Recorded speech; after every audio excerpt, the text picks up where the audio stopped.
March two Gopalganj বলতে আমরা তো এখানে পদযাত্রা বা মার্চ পুরো সারা দেশই তো আমরা আসলে মার্চ করতেছি, এটা আলাদা কিছু ছিল না।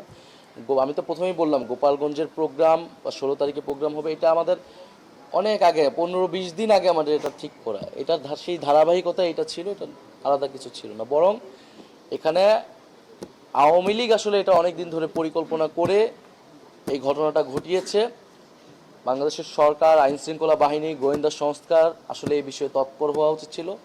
একটা রাজনৈতিক দল, তাদের প্রধান নেতৃবৃন্দ একটা জায়গায় যাচ্ছেন, সেই নিরাপত্তা দেওয়ার জন্য তাদের সর্বধরনের উদ্যোগ আসলে নেওয়া উচিত ছিল।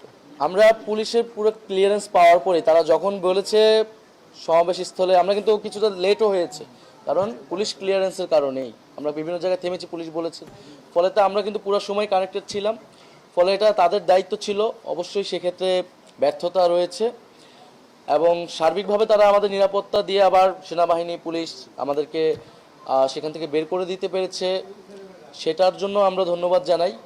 কিন্তু আমাদের গোপালগঞ্জ নিয়ে যদি পুলিশ প্রশাসন যদি প্রথম থেকে সতর্ক হতো, সচেতন হতো, তাহলে হয়তো এই দিন হতো না, দেখা লাগতো না। এবং তারা কিন্তু এই আওয়ামী লীগ এখন জঙ্গি সংগঠনের মতো কাজ করতেছে তাদের স্টাইলে।